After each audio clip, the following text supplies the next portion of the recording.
Hi and welcome to today's video. We're going to be looking a bit at green manure.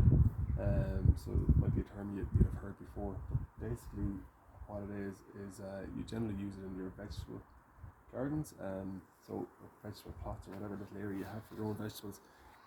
It's essentially a crop that you put down once the area has been harvested. So you've taken up all the vegetables or salads or whatever you've been growing, and you want to put something down to keep the principle behind green manures are to basically cover the ground to keep weeds at bay.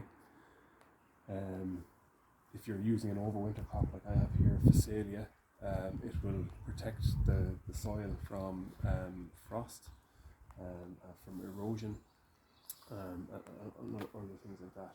And it just improves the soil structure because they generally have deepish roots.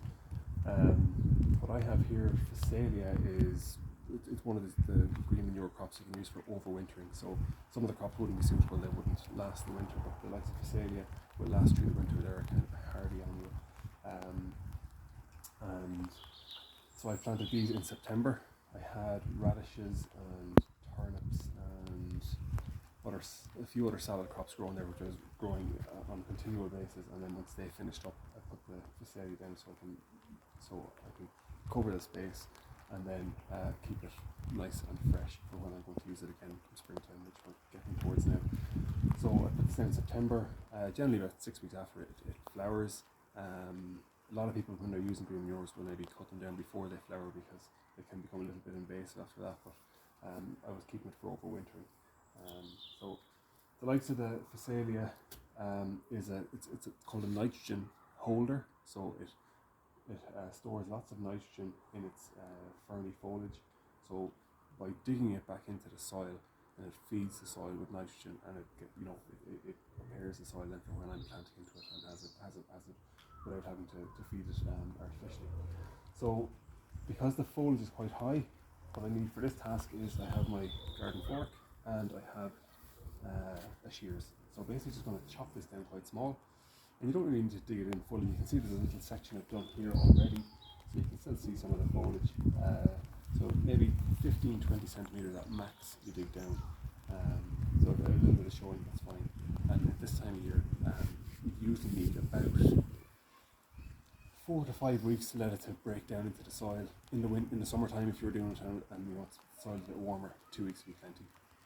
So I'll get on with the first task anyway. I'm just going to cut it down into bite-sized chunks, and then I'm going to dig it into the soil. So this shouldn't take too long. I've only left a small little patch to be on. So you don't have to be selective in what you're doing. Just make sure you're cutting it down quite small. You can see there's a lot of foliage there. And obviously the smaller the foliage particles, the easier it is to dig in, obviously, and also the quicker it'll break down. So get right down into it. Peg, lovely.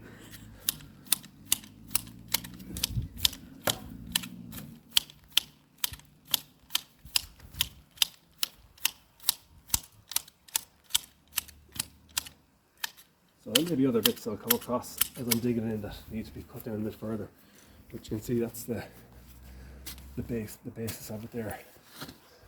So as I said, you don't need to go too deep into the soil.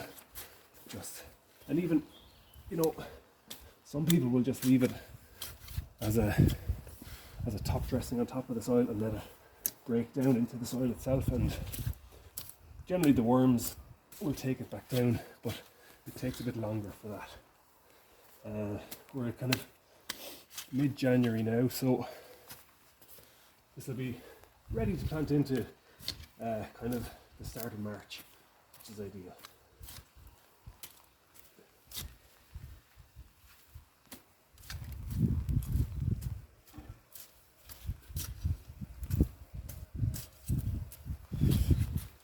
The soil was dug well last year, so you can see it's quite easy to dig.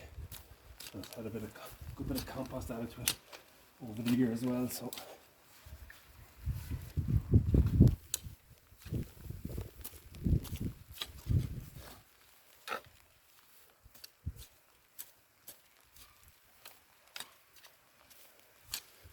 probably hear in the video the rain is starting to come down now, of course. But that's no harm.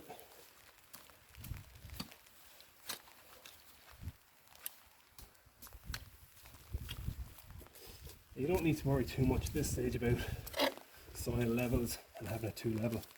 You can get that, you can prepare the soil for that kind of level when you are planting into it, so you don't need to worry too much about dips and hummocks and stuff like that.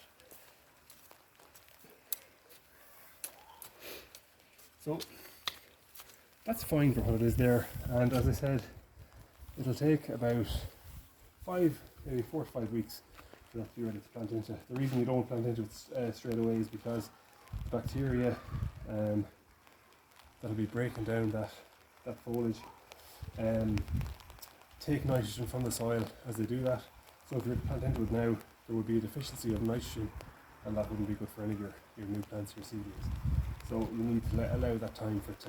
So a bit of forward planning is certainly required in this instance. So thank you very much for that. I need to take a breather now and get a cup of coffee or something. Okay, thank you.